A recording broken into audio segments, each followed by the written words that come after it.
Hello, dear listeners, and welcome to the Spirit Box podcast, episode 18. And this week's guest is Dana Fox. Dana lives in East London with his husband. He's a trainee Gestalt psychotherapist, a practicing magician, most notably in the field of visionary magic. He's been drawn to the subject of UFOs and the paranormal for as long as he can remember, and today Dana is going to talk to us about the subject of non-terrestrial writing and communication. And this is a subject he'll be giving a lecture on Friday the 22nd called Scryptid, the Ultraterrestrial World. And it's a free lecture, and the links to that lecture and where you can find it will be in the show notes below. So I think you'll find after the talk it's one you're probably going to want to sign up for. So what is the lecture about? Well, it's things seen on the exterior and interior of witnessed alien craft. Writing, which has been the result of possession, and so-called automatic writing and channel text. Now, Dana doesn't profess to be a linguist or particularly skilled in languages, but he is interested in what the very definition of what constitutes an alien language is. Now, this is particularly because of his experience in visionary magic, where received symbols and sigils are of great significance. And if that's not enough, we talk phantom airships, Kenneth Arnold, black triangles, and ghost rockets. It's a good one. Right, I'm going to leave it there and let's get into it.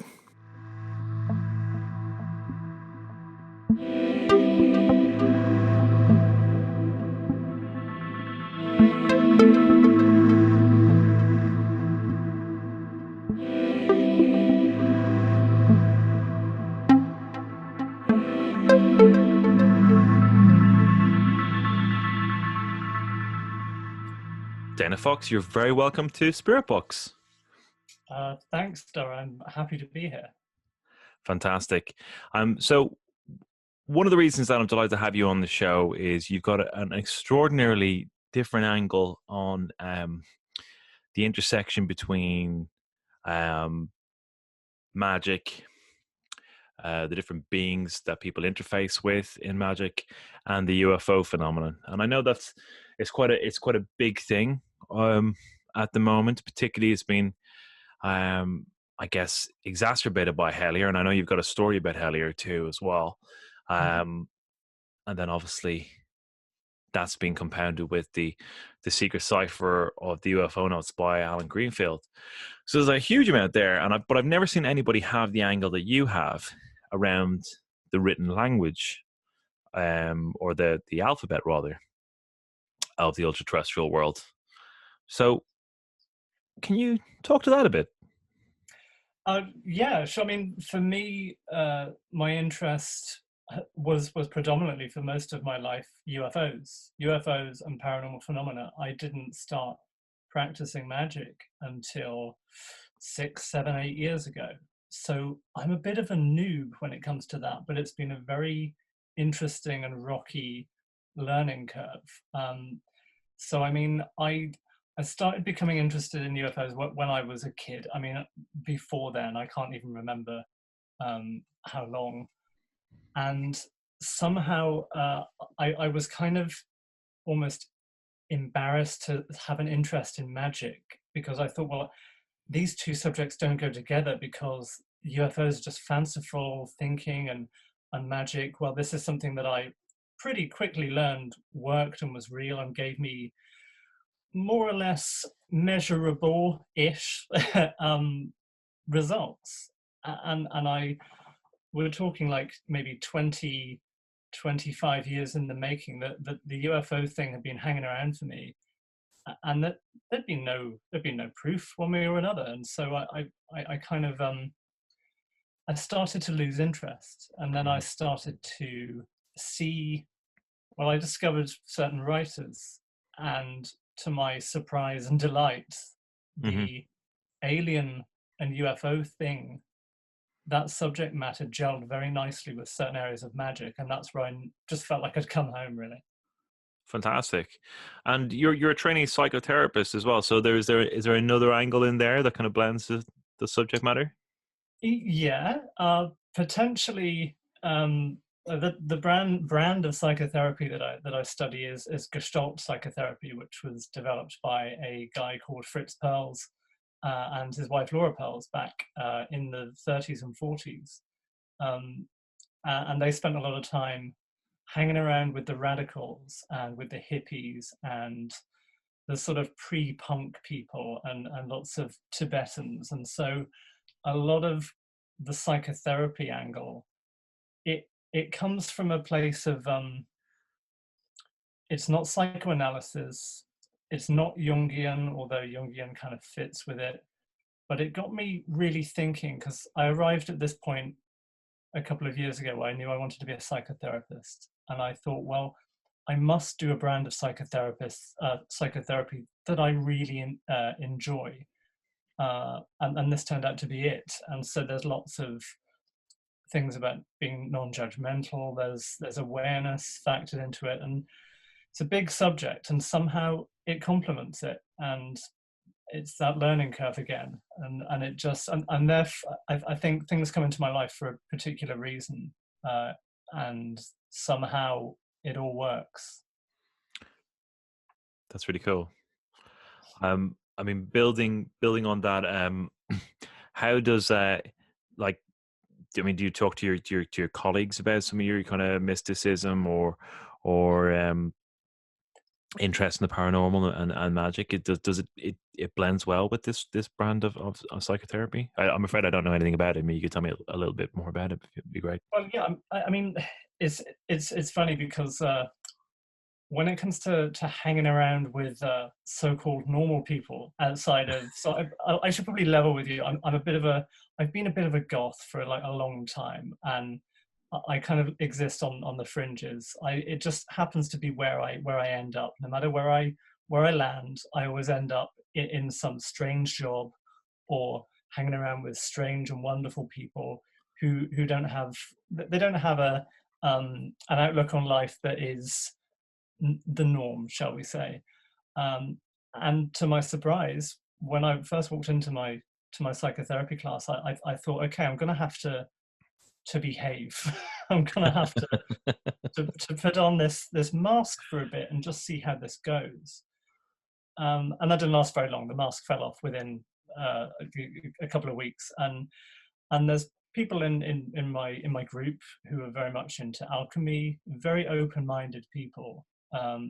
Yoga comes up again and again, and I'm learning that actually this is acceptable, and I've made some really good friends, and so I'm open with them. I don't want to be not open. Doing magic and being into weird stuff for me has never been a dirty secret. I don't know what's going to happen when I'm a qualified psychotherapist. The first thing that I did when I found the therapist I wanted to work for was Google her name. So you never know. I may need to adopt a pseudonym for one or the other. Sure. I mean, one of the things I was reading actually, Mark Stavish's book on it's a monograph on poltergeists and possession, and basically talking about kind of the various different spectrums of, say, negative spirit intrusion. And one of the points he made was that a lot of psychotherapists actually do a huge amount of shamanic work. It's very common that people who are in that territory tend to also kind of like go for training, or at least explore training in more spiritual healing.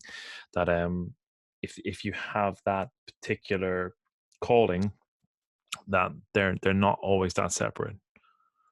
Yeah, it wouldn't surprise me. I mean, for so long there have been very compartmentalized views about a lot of things, not just psychotherapy and different practices there, but with the subject matter at hand, like in the paranormal and with magic, there's been isolated groups and not willing to discuss or to talk. And now what we've been seeing for a long time is a bleeding of these edges into one another, and a sharing and exchanging of ideas. And pretty soon I do think there's going to be some very surprising and seemingly disparate areas of lots of walks of life and careers where you'll just realize you're driving at the same thing from a different angle. And that is almost cliche to say now, because it's something that people have started to work out and realize. And it's potentially going to become quite trendy if it hasn't already. And I say great, because it's going to be interesting. Now, I know you're a big admirer of Kenneth Grant. Mm. And in some of our exchanges, you mentioned how his writing taught you that truth is not always distinguishable from fiction. Yeah, it's. Can you Yeah. unpack that a bit for me? And your kind of. I mean, I stumbled upon Kenneth Grant in a very reverse way. I think maybe most people or many people come to him from Crowley and from the OTO and from those. I'm going to be completely honest and say I discovered him while I was watching Twin Peaks. I wanted to know certain answers to certain questions in the show. Yeah. And this reference to Kenneth Grant kept coming up. And I was like, well, hang on a minute. I'm just learning all this magical stuff and I can't fit any more authors into my head. So I'll have a look. And I had a look and I was hooked because in only the way that Kenneth Grant's writing can ever do, it was not easy to read, but there was something in there that resonated with beliefs and ideas that I had that I didn't even have a vocabulary for up until that point. And it says that he taught me that that truth is not so easily distinguishable from fiction, and the reverse is true as well. That fiction is not so different from truth. And what I mean by that, and what a lot of people mean by that when they say it, is I've stopped discounting things and boxing them up into fact, hoax, fiction, folklore, and I've just really started to look beneath the surface and thought, well, does it really matter if this is real or if this really happened? The sensation that some of the stories and that some of the reports and some of Kenneth Grant's writings gives me, that is real.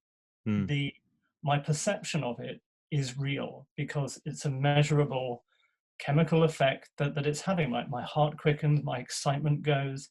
And so if we're talking about what's real and what's not real, and we define them in terms of what has an effect on the world and the universe, then that opens those gates pretty wide.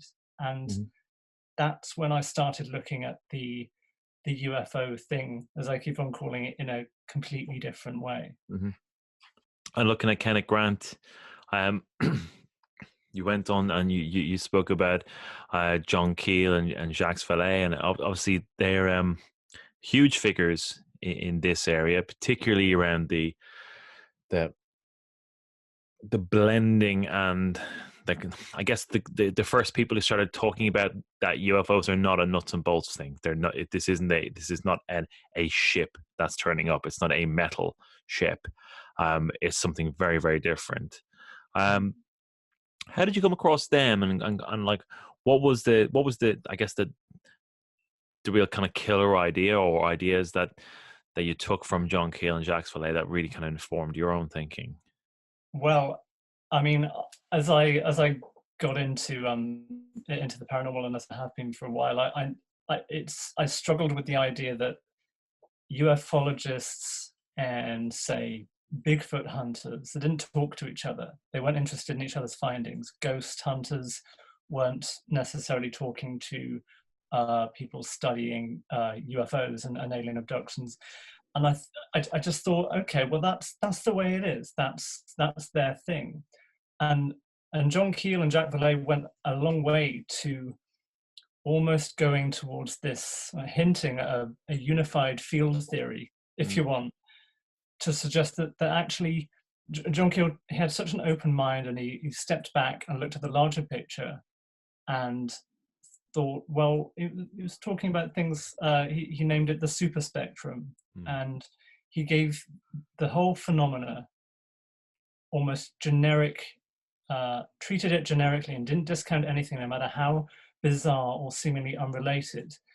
And there's a wealth of his writing and Jacques Vallée's, and Jacques Vallée's specifically, Passport to Magonia has been discussed numerous times, so I'm not going to tread over what's already been said, but it's only takes a glimpse to look at the massive parallels between alien abduction reports and UFO encounters, and those encounters with fairies, the stories of gnomes and goblins, and they just started drawing comparisons, and I was like, oh my god, we're looking it's almost as if something is using these trends, fairies, goblins, angels, gods, and now thinking, oh, humans like aliens now, so let's try using this. Let's wear this outfit and see if I can talk to them through that.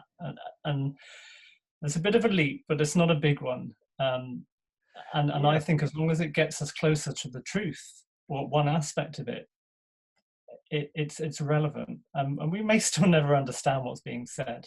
But yeah, that your last point there is very true. But it's like that recognition of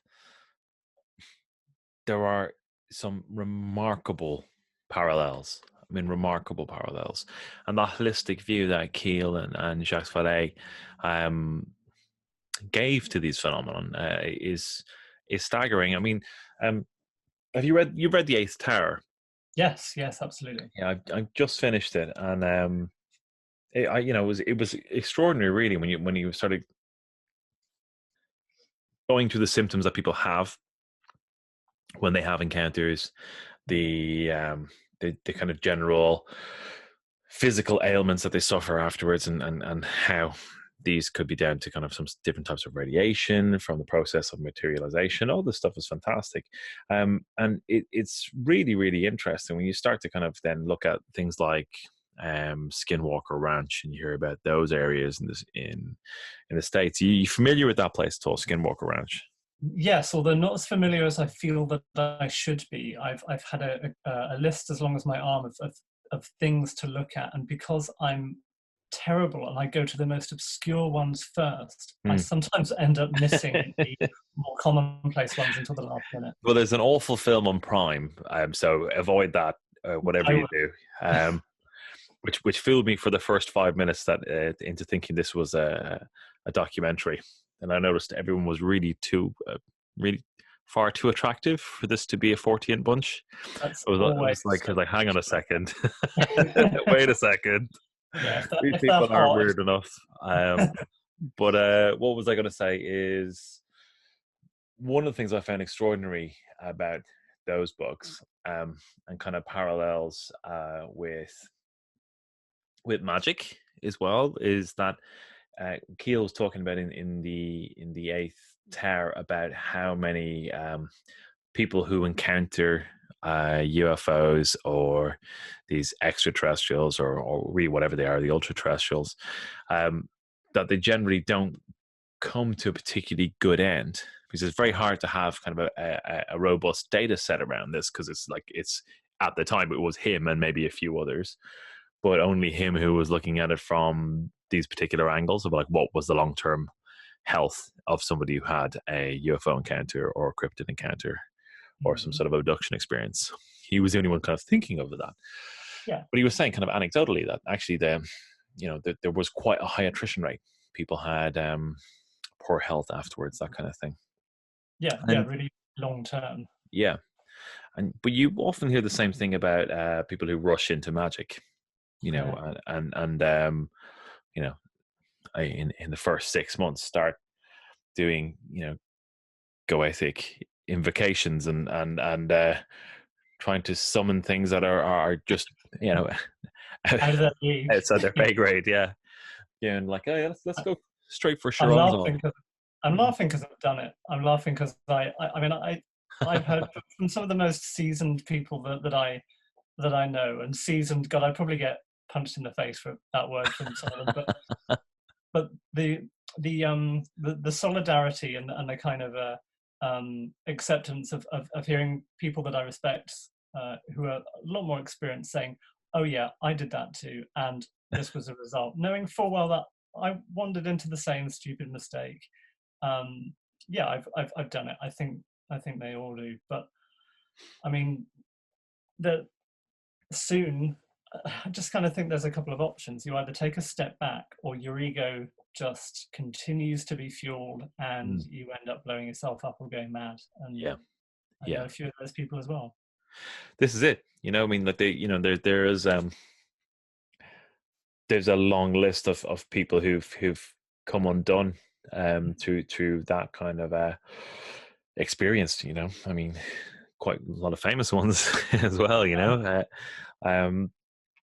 And And it, those but are I, the only famous ones. So there's a list of unknowns but not unknown to me, that I've kind of known personally, that I've had to just distance myself from, because they've just turned into some really like noxious, parasitical people, and it's just like, oh yeah, no. And yeah, I mean that's the, I mean the danger of it to a degree. I mean, again, that kind of Mark Stavish book will reference that to a degree about kind of how kind of the more kind of parasitic non-material entities can affect people, and predominantly kind of just encourage that kind of behavior that they feed off, which is self-destructive or antagonistic, and creates a kind of nourishment through negative energy types or negative behavior, that kind of stuff. yeah, I mean, it makes a lot of sense. I came across that kind of stuff initially looking at the concept of obsession in Christianity and was in Islam. Um, more developed in a more kind of like more accessible, really, in the modern context through Islam. Yeah, kind of have to go to kind of specific Catholic shops to get books on a demonic possession and obsession. But there, I mean, it's very, very similar stuff. It's like these things come in through, and the anecdotal evidence seems to be the same. It's like some kind of trauma, some kind of negative experience creates the crack to which people get attacked. yeah, and you've only got to do a simple tarot reading around some of those situations to see all the little beasties riding on that wave. And yeah. Yeah, interesting stuff. Now, you mentioned someone to me that I have no idea who this person is, and I hope you can educate me here. What have I done now? What have I said? RD6 Killer Clark. Oh yeah. So she's a writer in, I believe she's based in Canada, and she's written a series of books. I think there's about 3 or 4, and I only have one of them, although I've read the other one and had to give it back, sadly, to someone else. And she works with First Nations people in America. So she talks to different tribal people from Native American cultures, and she talks with them about their experiences, first-hand experiences with the star people, what they call the star people. And it's a wonderful book, because she doesn't go with she's a PhD, she's very intelligent, and she's very methodical, and it takes a certain skill to write a book about such a subject, I think, without lending credence to it, and without slating it. She just does straight reporting of what her interview subjects have said, and it's all about their experiences with essentially what we would call aliens, but they call them star people. And the Native Americans have so many different names for them in as many cultures and tribes that there are. And although the book is really interesting, and it's heartwarming in places, and it's actually quite traumatic in some chapters, what I get from the books, as I do with some other writers, is that I need to look through a different cultural lens, because I'm a white, middle-aged-ish male who lives in England, and I live in a big city, and I've been conditioned to think a certain way, whether I want to admit that or not. I have prejudices and cultural bias and societal stuff it's not impossible to get over it if you know it's there. And that's where my psychotherapy training comes in, that I've just started to identify a whole slew of stuff that I didn't even know existed, that I need to just be aware of. And that really helps when looking at magic and looking at the paranormal, because if you have any preconceptions or any preconceived notions of what you're looking at in magic, whether that's theory or practice, then I think that's a stumbling block. And so I value R.D. Clarke's books, and I definitely recommend them, even just for the beautiful stories, because these are old people, and in some cases, 70, 80-year-old people who died a couple of weeks after telling their stories to her about how a ship just crashed on their land, and they made friends with the star people that were in there until their friends came to pick them up. And it's just, That's incredible. yeah, it's beautiful. And and I get tingly just thinking about it now. That's the effect that it has on me, and it just helps me to look at it through a different lens, and that helps. Getting a bit granular, do they describe those star people in any of those accounts? Sometimes they're described as basically looking human, Mm-hmm. but with strange features like pale hair, pale skin. Right. They don't seem all that dissimilar to human beings in Right. a lot of the descriptions. I was very curious to see kind of what kind of description would come up.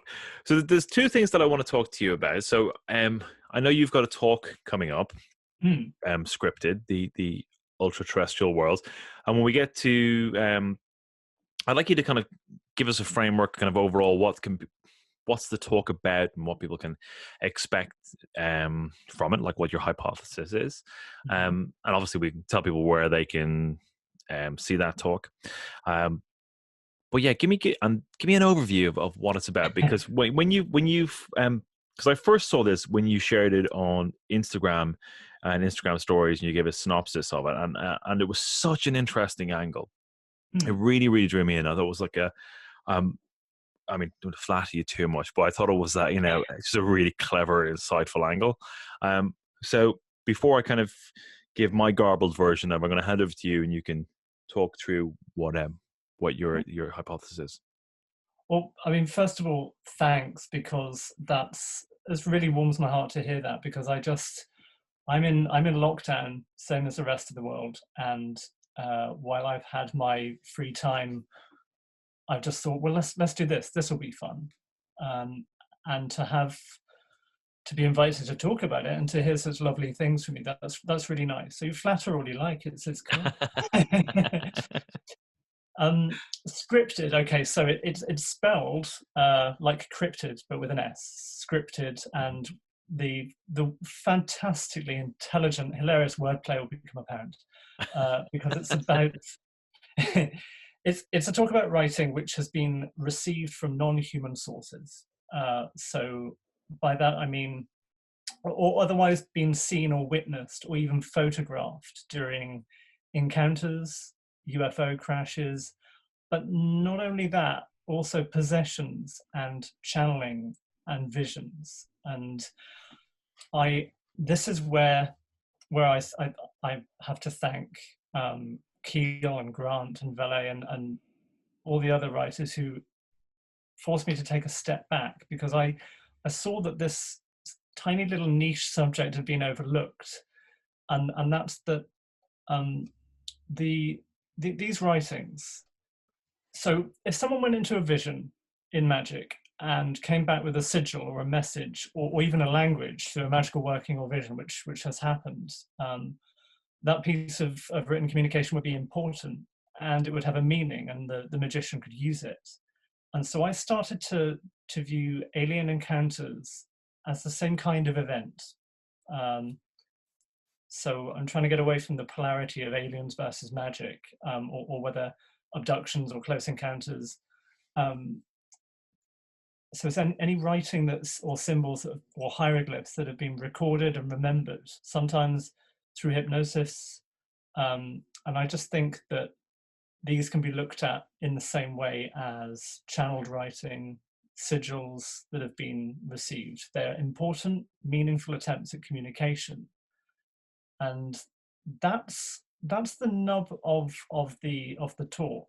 And I go through some examples of very, very historical UFO encounters to some more modern ones, a couple of really niche ones, or at least I think they're niche. I've never heard of them, and there's so much on them, and they specifically have writing or symbols, and so I just present these examples, and I'm trying not to draw any hard and fast conclusions.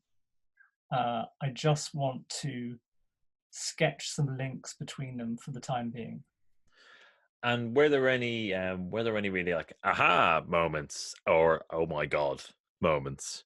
Yeah, there was one in particular that I had been noted somewhere, and the closest that I found to what I consider to be a suitable headline was a couple of little Pinterest photos just saying, look at this, look at this. So I should probably explain.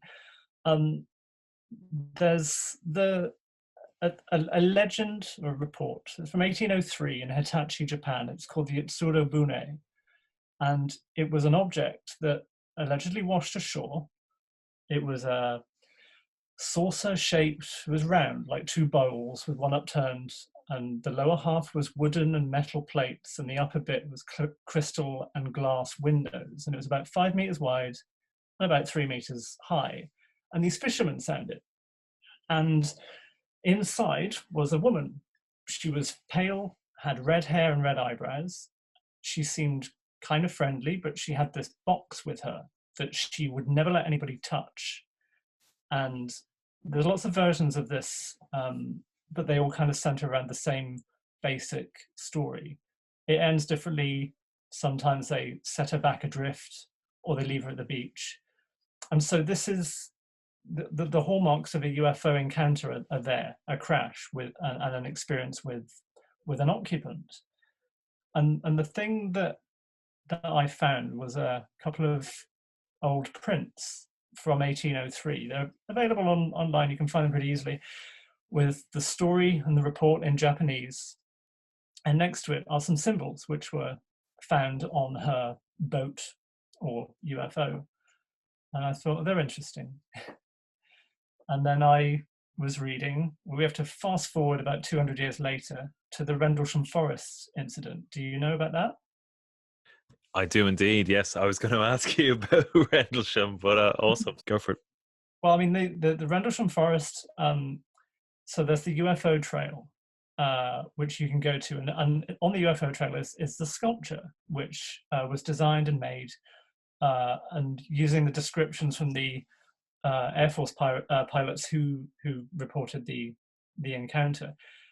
And their drawings and sketches are reproduced as symbols on the front of the craft. And lo and behold, the symbols on the sculpture, they look, a couple of them in particular, a sort of couple of triangles with two circles on it, look exactly like the Utsuro Bune prints, so from 200 years ago.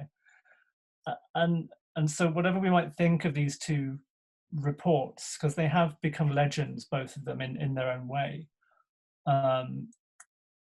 that you have this writing and it looks similar. And I just find that amazing that hasn't been shouted from a megaphone. Yeah, that is pretty remarkable. Yeah, that's really remarkable.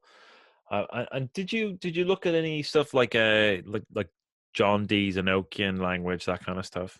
I did, and I don't talk about much of that in the talk, because I feel that it's a very, I told you I like to go niche, or I just like, I mean, as far as I hope everyone who's going to come to the talk will know about John Dee, and a passing mention of the Enochian and what him and Kelly did would hopefully be enough. But yeah, there is an obvious link between, well, deriving these sigils and symbols from angels. Now, if that happened today, would we call them angels if you weren't a practicing magician? I mean, you might not get as far as John Dee did if you weren't a practicing magician. You probably wouldn't. But there have been examples of people who are not working magicians who have come back from trances and from episodes where they have entire undecipherable languages and ciphers and sigils, and that's for me where it kind of crosses over. And so, and I don't want to draw like all the solid lines between it today. I might have to wait until my talk. But absolutely. Keep your powder dry. Yeah. There's a nice connection with actually this show that you mentioned around Hellier, for example, where you heard about it first on this podcast. It must have been with Marco Visconti, who we both know. Would you like to talk to that a bit? Yeah, I was in work. In my job, I'm usually making things, but on this occasion, I was filing things, which is much less interesting. And I needed something to listen to, and I logged on my little work laptop onto Facebook, because I was obviously certainly intent on working lots and not pissing about in social media, of course. And I saw Marco had linked to this and to the show that you did together, and I mentioned Helio, and I was like, I've never heard of that, but you know what, I like these two, and I'm gonna listen to that, and whacked it on. And as more that I listened to it, I thought, oh my god, what is this Helio? I need to go and listen to this and watch this. And that's another hallmark of Dana Fox, is that I just do not. I know Helio had been around because this was like March or February, and it had been around for a couple of years, and I'd never heard of it, and I don't know why, because I'm not particularly ignorant of these things, and I keep my ear to the ground as much as I can, and it just completely passed me by. So I thought, well, this sounds really interesting because of the links with magic that came up. But in the show, you only kind of hinted at it, because it was like there were no massive spoilers, and I'm a sucker for spoilers anyway. I don't mind, because I don't mind them either. I find it quite weird that a lot of people get really head up about it. I mean, if it's a good show, you're not spoiling anything. Yeah.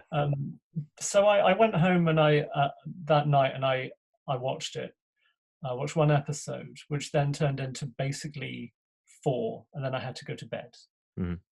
The next day, I watched the rest of season 1 and all of season 2, and I thought that was the singularly most amazing paranormal ghost huntery documentary show that I've seen in a long time, because I was bracing myself for found footage rubbish, and I thought that I was going to turn it off after half hour. Instead, when it got to the last episodes with the star sapphire and with the numbers and everything, I found myself going back through my magical diaries, because some things were ringing very loud bells, and I went back through my magical diaries over the past year, and there were some things which just talk about synchronicities. So a couple of years ago, I woke up one morning, and I'd had this dream that is not a dream. It was something very different, and it was about this blue crystal with 6 sides, and it was floating above a rural landscape with a pathway kind of stretching off to the right of it. And then this strange blue crystal just broke apart, came back together, and moved the path so that in my dream, could walk down it. And then it turned on its side, this crystal. It was kind of like a cut flat crystal, very regular, like it'd been polished, and it turned on its side and flew off like a UFO. And for some reason, that precipitated my joining of a magical order, and I needed to do a magical working for 9 months in order to be accepted. So I went away and did it. I did vision work solidly for 6 months, which was this really stupid thing to do. And I got the feedback from it, and I ended up suffering a little bit of ill health and reconsidering what I was doing. But I ended up going through my diaries, and there was a goblin thing a being, an underground being, which came up to me in one of my visions, and it was tracing on my hand a letter B, a capital letter B. Right. If you just visualize what a capital letter B is, consists of, it's a 3 and a 1, basically. There's no way I can do that. And so I had this being, of course, yeah, 3 and 1, the vertical line and the sort of 3 presents. And I realized then that it wasn't drawing all the time I've been thinking it'd be drawing a B, like a weird sigilled B on my hand. It wasn't, it was drawing a 31 on my hand. And throughout the year, all these weird things were happening. I was returning back from work, and my husband messaged me and said, "Oh, you'll never guess what I found. I found a really cool statue down the street, but it's really heavy. And when are you coming back from work to help me carrying it up the stairs?" I was like, "Well, in a bit, but I don't really want to be carrying. What have you found? What have you done now?" Because he's always doing stuff like this. And bear in mind that this event had happened about a year ago, and to me was just a really fun, lovely thing to find. The statue was actually a statue of the Green Man. It just turned up in our street, and it's currently, I'm looking at it now out my window, and it's sat on the balcony. It's a good 2 foot tall, and it's a sculpted green man with leaves and with this kind of very austere look on his face. And I thought, well, this is a really cool thing to go in the garden. So there it goes. And it wasn't until, far later on, when I looked at Helia and when I was having to go back through my diaries and my magical workings, which is still ongoing, this particular thing, and I realized that was pretty significant. I mean, it's like so many of the major threads through Hellier. It's it's a lot there. What is it about the underground that you think is happening in Hellier, and the goblin feature? I mean, there's a lot of kind of talk about kind of some of the grey type figures, the goblin type figures that not necessarily extraterrestrial, but kind of interdimensional and ultra-terrestrial, but like that maybe they come from somewhere right beside us. Or I know the Tibetan idea of like the king under the world, the king of the world who lives under the earth, is a similar thing, that there's an internal kingdom where some of these things are coming from. What's your take? My take on it, from a very, very amateur anthropological take, is that these ways of communicating that something is from a place that we can't quite get to. It's like trying to touch your left elbow with your left hand. To me, the symbol of underground is very primal, and there's a lot of I hesitate to pair magic down to psychology, because it's not. They're two totally different subjects. And honestly, I think it's a symbol, because in my workings I was constantly getting led to these underground places, and I honestly just don't know. And this is the thing. But it means something to us, and your take with the Tibetans, and their. I found a passage in a book, and I'd be buggered if I can remember it, but some very, very strange things happen. They're very haunting underground. And something just tells me it's the land. It's the land just crying out, because when I was doing this working, it was set in the visualization I had was set in a real place, a place that I used to live on. This land is a big valley. And I found myself envisioning this place quite a lot. And I only just was talking to my dad about 2 weeks ago, and he told me that for the last couple of years, because I was asking, how's the farm and the land and the valley and stuff, and he was like, "Oh no, they've built all over that now."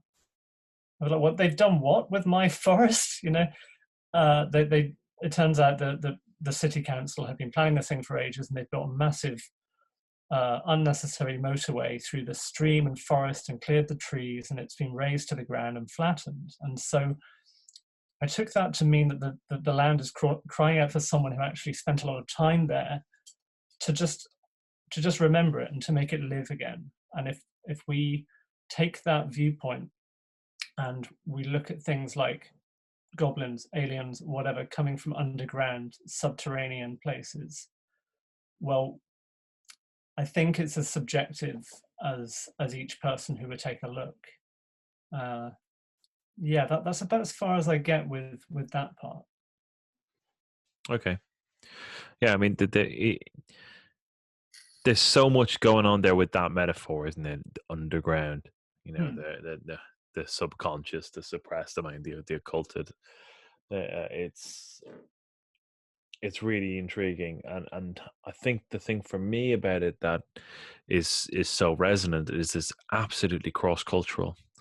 You know, and going back to what we were talking about by John Keel and Jacques Vallée, and taking a holistic view of things, you know, it's exactly the same motif with the fairies. You know, these underground palaces with crystal pillars and rich with gold and jewels, and these parties and festivals under the land that end up taking some kind of sinister turn, or well, in Kenneth Grant, you've got the tunnels of Set, right, which is supposedly the reverse side of the tree of life, and there's a lot of references to chthonic deities which go underground. So when we think of underground, what happens underground? We bury our dead underground. The ancient cultures buried their dead in caves because they were closer to something. To what?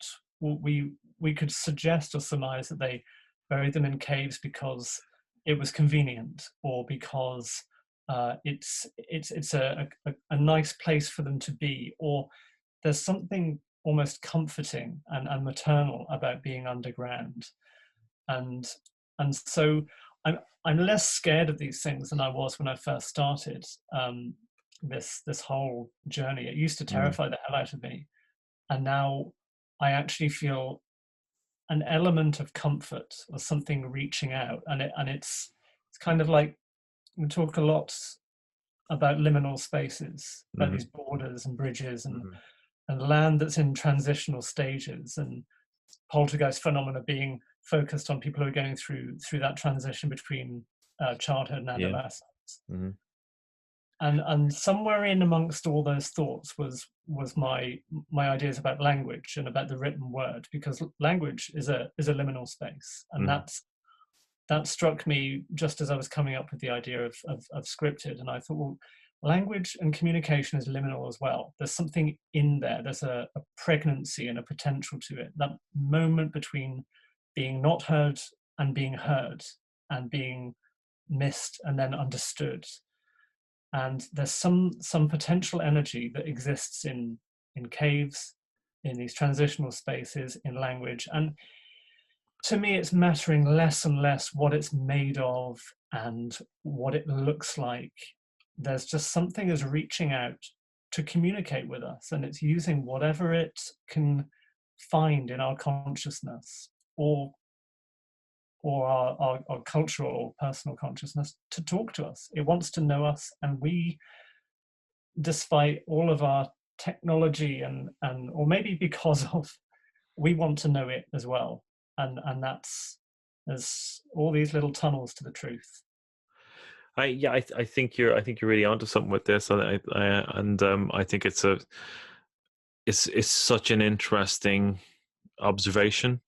One thing you really made me think of when you were just speaking there about the idea of caves, and that the misrepresentation that it was an easy place to bury your dead, that it misses the potency of what the cave represents.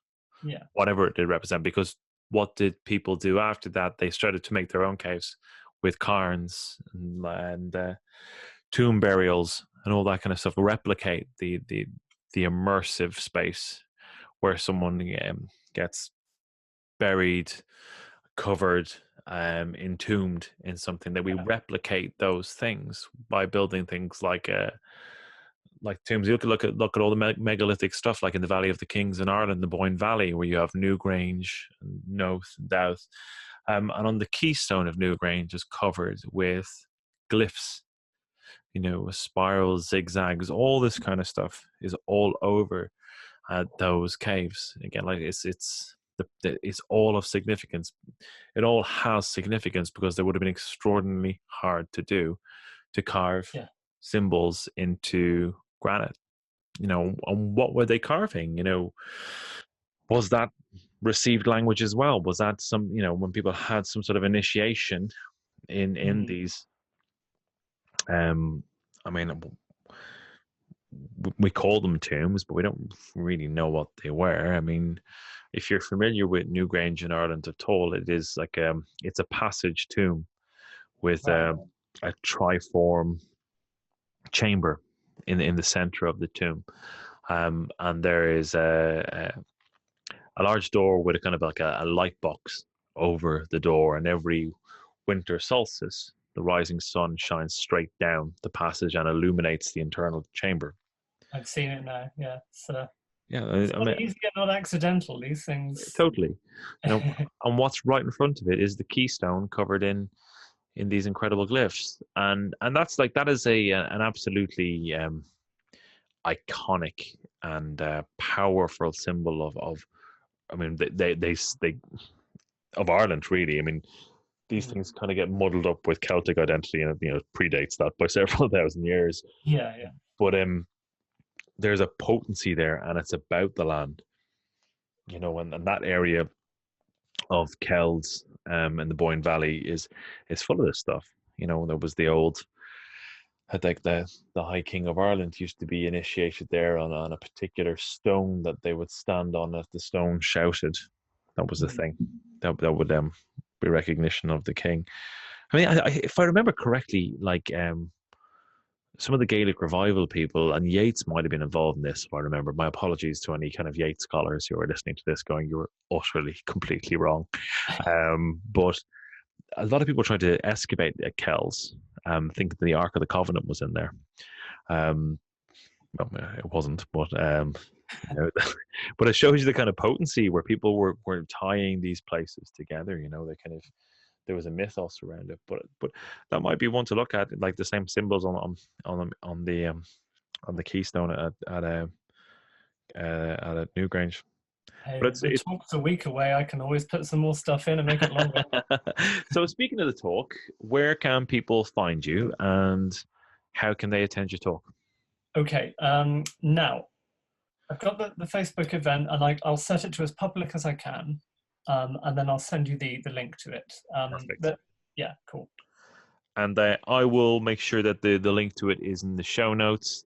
It sounds fantastic. I'm looking forward to attending myself.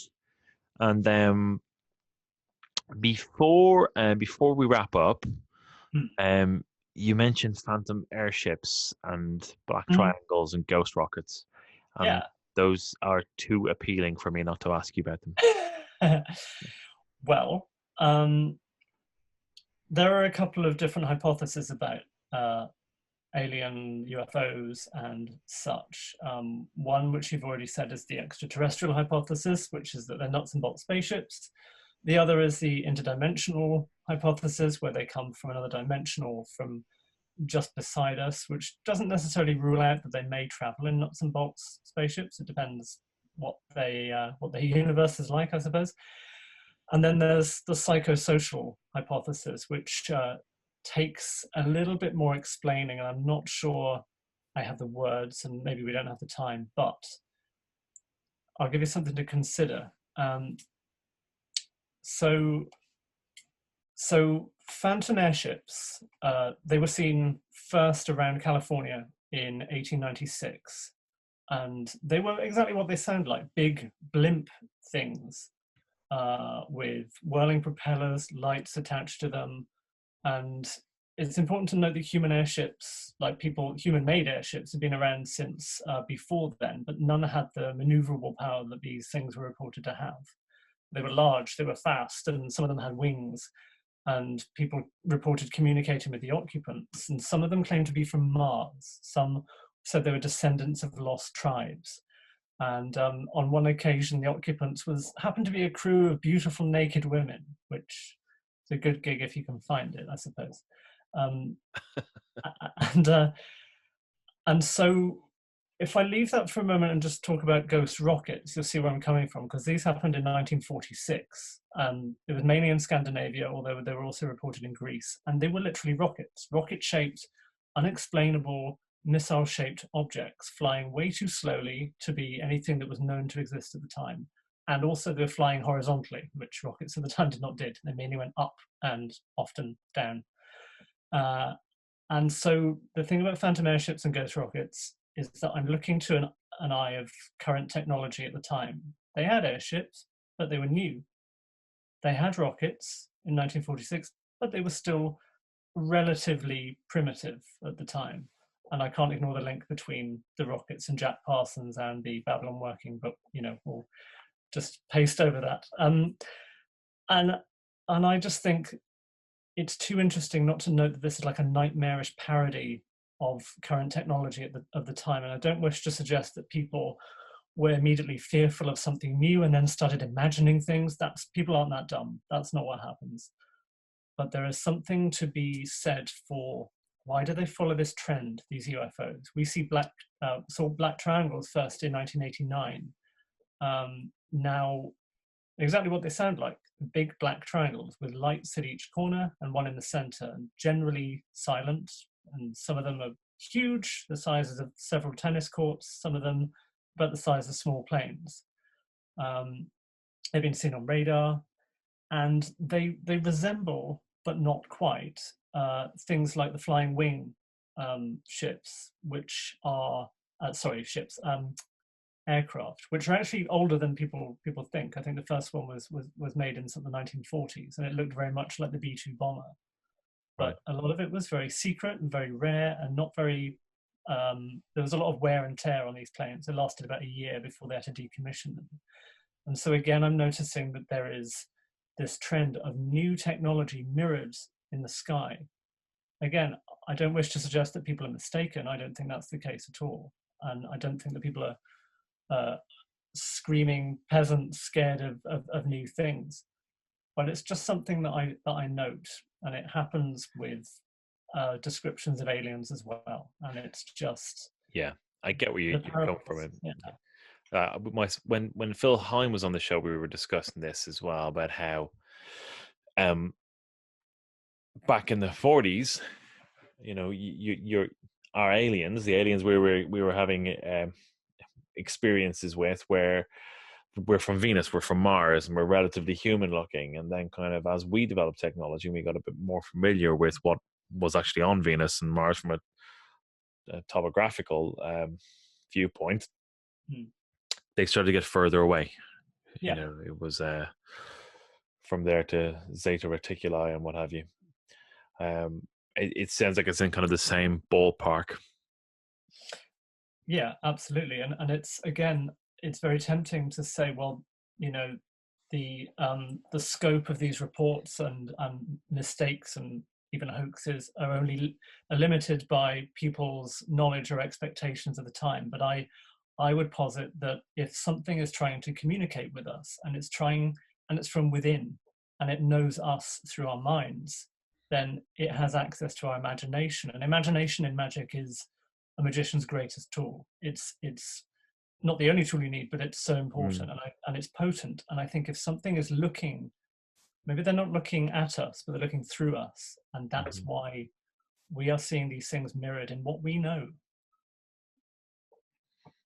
That's really interesting. Yeah, really interesting. Well, I know this is going to be a great talk, and I look forward to attending. And just once more for the audience, where is the best place to find you? You can find me on Facebook as Dana Fox, DANAFOX, like the animal. Send me a message and I'll link you to the talk. Fantastic. Dana, it's been an absolute pleasure to have you on. And I know we will catch up again on this soon. But thank you very much for your time, and I look forward to the talk. Thank you for inviting me. It's been a pleasure.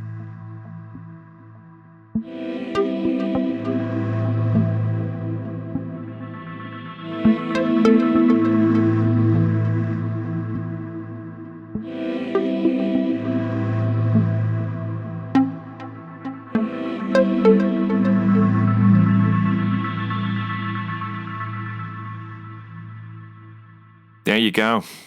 Thank you very much, Dana. I hope you all enjoyed that. I know I did. The writing of Ultraterrestrials. I mean, I love it. I absolutely love it. I mean, if that isn't food for the imagination, I don't know what is. So Dana's lecture is on Friday the 22nd of May, and you can find the details in the show notes. Right, that's all from me. Remember, if you enjoy the show and want to get more involved, come and join the growing community over at our Patreon. You get the show early, original desktop photography from the talented photographer that is your modest host. You get Q&A and much more. And okay, that's it. Take care and talk soon. Thanks for listening.